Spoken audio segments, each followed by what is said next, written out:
I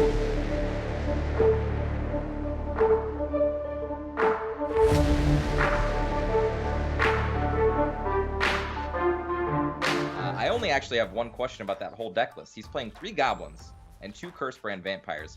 Probably doesn't make a big deal, but like, come on, man. One of them has an ability, one of them doesn't. You're not playing a neutral deck. What are you thinking? Goblins are annoying, and they will. It's kind of trying to throw your opponent off, right? He sees the goblins and is like, is it neutral? And it's not. That's a strategy here, I think. So there it is, Eplicas from Disaster versus Gengur, who is still yet to be signed onto a team. Gengur has been not associating himself with a particular organization. Free Roman. Yeah, Free Roman. Forestcraft versus Rune. And I guess based on the mulligan, we'll see. Ooh, gosh. Rainey's getting excited. All right, Mofu, talk to me. So Aggro Forest is a brand new kid on the block. We saw it a little bit when the expansion first hit, but it kind of went away. And now we see it being banned. We see it being played by a lot of people. You know, even both of these players brought it. A lot of people yesterday brought it and it got banned. What do you think about this deck? Why are people deciding to bring this version of an aggro deck as opposed to, say, more aggro sword or more aggro shadow or any of the other classes? I think that the answer to that question is actually within the question. It is specifically because those other aggro classes exist that I think Aggro Forest has had a chance to roam around and destroy things or matchups in tournaments and on ladder just the same. In that Forest is a class with these 2 cards he first played are about to be like the central pieces of my answers. It can handle D-Shift really well, thanks to Elf Girl Lisa. It's an aggro deck that does its job. It lets you not lose against D-Shift. But Wood of Brambles also makes it so that you don't necessarily lose the aggro matchup in times when you might go second against it and fall behind in tempo. You have a lot you can do with the additional value of tokens. You're really able to get a lot of flexibility with Aggro Forest in any kind of matchup. Elf Song as well, able to push you into a state of board dominance against almost anything. I think it's an amazing class for this sort of a game plan, and it's no surprise to me that it's constantly being banned. And Eplicas showing no fear to that Merlin. He says, you know what? Merlin can give you a spell boost. See if I care. The life lead that Eplicas gains off of a hit like that is so huge in a list that runs these Blessed Fairy Dancers, which can really... I didn't really start to appreciate this card until I saw lists like this start to appear, but it can turn a board of about 3 or 4 reach into a board of like 12.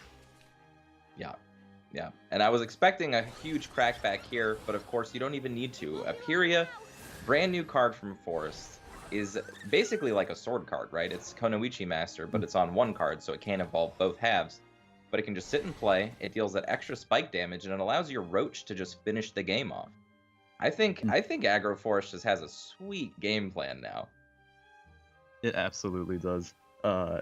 It's interesting you mention Aperia in that way, because when I think about it, Kunoichi Master has a lot of 1-ups on the card in being able to send 2 evolved bodies face. The only real weak side being Kunoichi Trainee is a little bit more vulnerable to effects which deal damage to the board. But Aperia is something that Forest has never really had an equivalent to. At most, I think there's a 4-cost card like Underbrush Beast Girl, who you have to play 2 cards in order to activate like this. But Aperia, you see it, especially in a situation like this, it's this huge, difficult to remove spike of damage as you described it, and it can just utterly slash games in matchups like this. Obliteration! Look at this damage. 6 turn, 14 damage. Ridiculous. And that wasn't even with Roach combo. That was just with naturally played Roach. Like, unrealistic. Even just setting it up, and he, like, usually an aggro deck really wants to go first, but getting that extra Evo point and being able to convert it to 7 base damage is just an insane amount of reach for a class like Forest to suddenly have. And this is where we're at again. Now we're at this place where D-Shift has to be able to beat Blood. And as we said yesterday, Mofu, me and you actually had a pretty lengthy conversation about the place that D-Shift is always in against Blood. Maybe he won't even get a chance to play it, but even if he wins his Blood matchup, he'll have to do that. And it never feels good for the D-Shift player, I gotta say. So, in this situation, do you think he opted out of just playing D-Shift first just because he wants to avoid the potential like tilt that it can cause to a player to have to deal with or manage that matchup first, and just wants to see if he has a chance with the Blood Mirror first. Well, that's always an option, right? Like, give yourself some time to breathe. Like, you just took a heavy and easy loss to an aggro deck with your D-Shift deck. Give yourself a break from it. It could be that, it could be decision fatigue, it could be any number of things, but taking a break from a deck that you just lost with is never a bad idea, unless it's going to cause a really bad matchup for you otherwise, right? In situations like this, I always found deck switching to be interesting on the side of the player who's going to have to win with it anyway. Like, in retrospect, it doesn't really matter, but for your mental state, it could make all the difference. So we do see Urias here, and I'm noticing in the past, Urias, just by having 3 defense, created a really huge problem for aggro decks if you had to deal with him, especially when going second. But I think that's where we see a lot of value come out of Snarling Chains as a card. I think it's Gengur's best option here. Previously, having to commit something like a Razor Claw would be really difficult to come back from against it, but he decides he wants to clear it using a Blood Wolf instead, or he's sending the Blood Wolf base. That is a very interesting choice, committing a lot of resources and face damage to saving that Snarling Chains. And what do you think he would be holding the Snarling Chains for in that case? Because that was not a very easy commitment to make there with those trades. It's not. He takes extra damage by doing this. I honestly think it's just a misplay. But realistically, if I'm trying to get into the mind of Gengur here, I have first Evo. I can control the board with that Snarling Chains if I want to, and we saw him just use it on a 2/2, right? So I think he caught up with himself and realized he could use it for value there. I think it would have been best served on that Urias, but actually, to be honest, I don't know. With the first Evo, it doesn't even mean that you're going to need the Snarling Chains to kill a bigger follower early anyway. So I think he might have just overlooked it as well. All right, very interesting. But at any rate, I think that he had a lot of very strong lines he could go for there. Snarling Chains, I think, is a really, really strong addition to this list, but it's always scary for me to see it in that, especially in Blood Mirrors, I think the addition of it has added so many cards that injure both players at the same time that even regardless of who gets an advantage on the board early, both players' life totals just drain so quickly in this kind of matchup. Right. This is one of the scariest matchups to play, period. Every single card, almost, in your deck just deals damage to both players. And you really have... This is like Vengeance Blood, but on steroids, right? Like, when you're playing Vengeance Blood Mirrors, you really have to be careful about setting your opponent into Vengeance, keeping yourself in Vengeance, and just dying outright.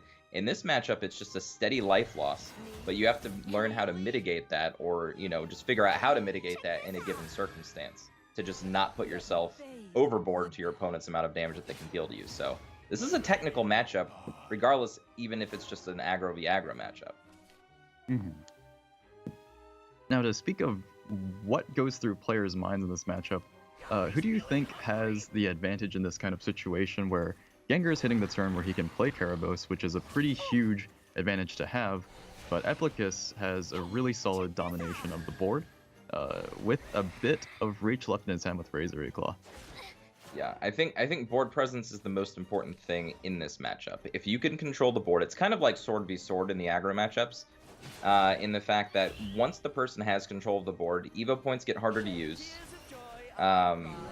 Just dealing with the entire board gets harder to deal with because you really don't have anything that can. You can flood the board like Gengur just did, but you're behind in that scenario. However, Vite kind of changes that. Having wards and being able to Evo to fill the board up even more, I think is awesome. This might be a nice little leveling experience for him. Leveling is the wrong word. Comeback here for him because he has the Karabos to refill the rest of the game, whereas Eplicas doesn't have anything left. Right. The Razor Claw is probably going to be forced out by the Vite here.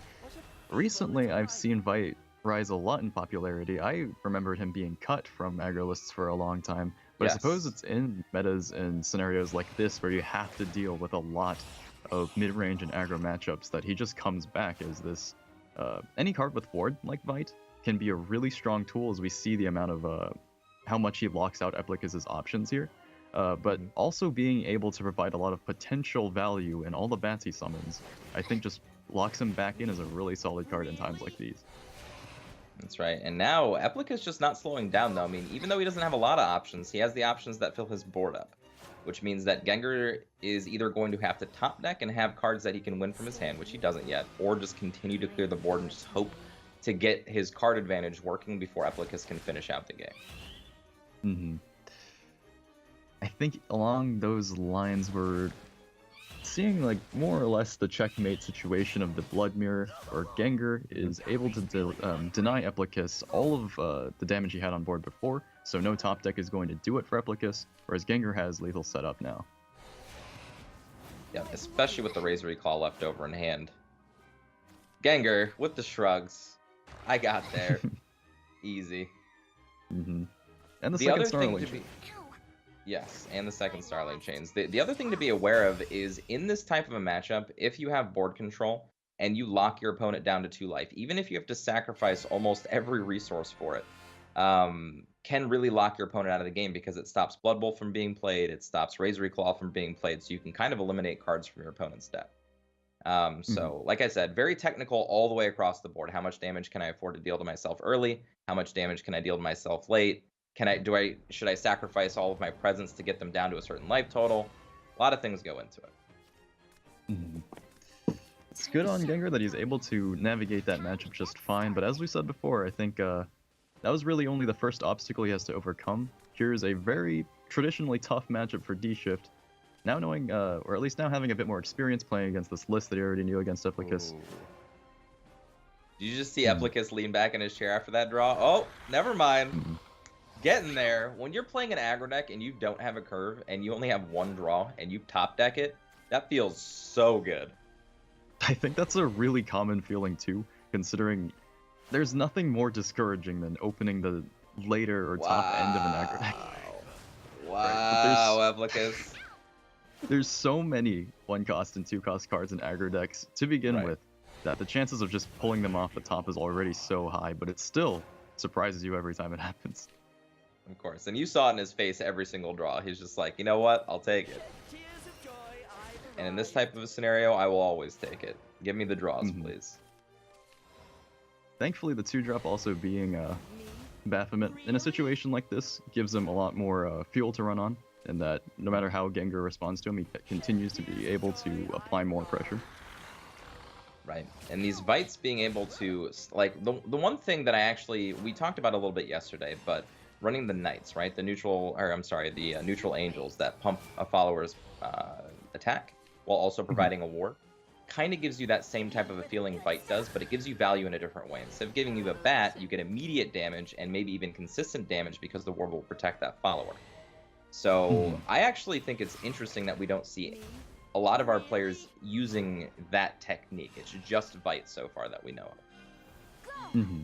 I think previously, or in whatever time that Shadowverse hits a point where a lot of people are still experimenting and we see a lot of aggro mirrors, I think that's really when cards like that get the most attention. Because in situations like this, the best thing you can hope for out of a ward is what we just saw it do against Gengur, and it deprived him of a good or a solid Merlin turn that Eplicas has to react to in any capacity. And now he's got to deal with an entirely full board, another Evo point left over. If he makes a follower to the board, Dance of Death becomes live.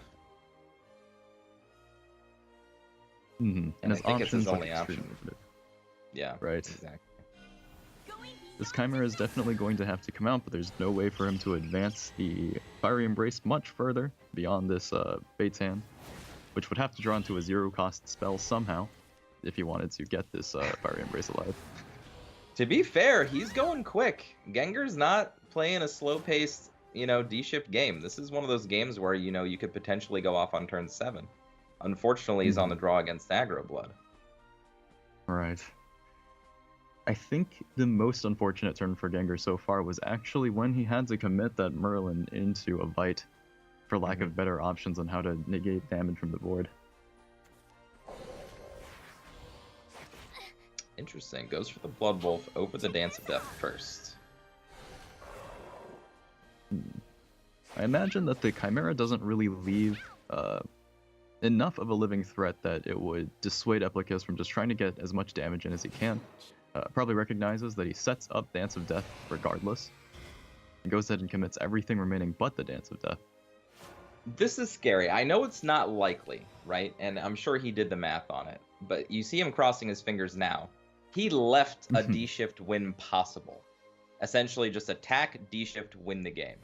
If Gengur had managed to get a D-shift down this low that fast, it would have been over. I don't think Eplicas did the math with his fingers being crossed like this. He's just praying. And he's holding it. He's telling us something. Yeah. So very interesting choice not to do that. I think he could have just put himself into a can't lose situation with the Dance of Death, but realistically, knowing what we know, he'll probably still get the job done.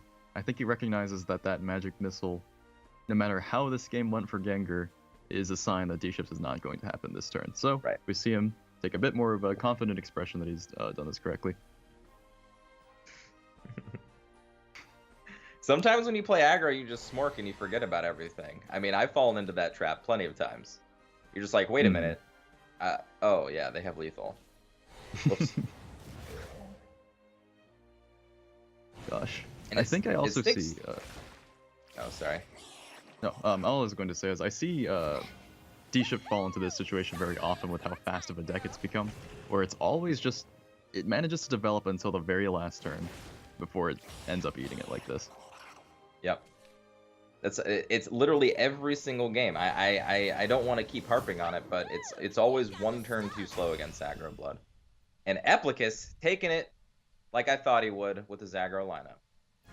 It would be interesting, and it would have been amazing if Gengur had managed to play around the Dance of Death, sacrificing both his followers and then giving them the old fiery embrace. But yeah, that's, you know, that's almost an impossible play to make, right? Like, how do you expect that?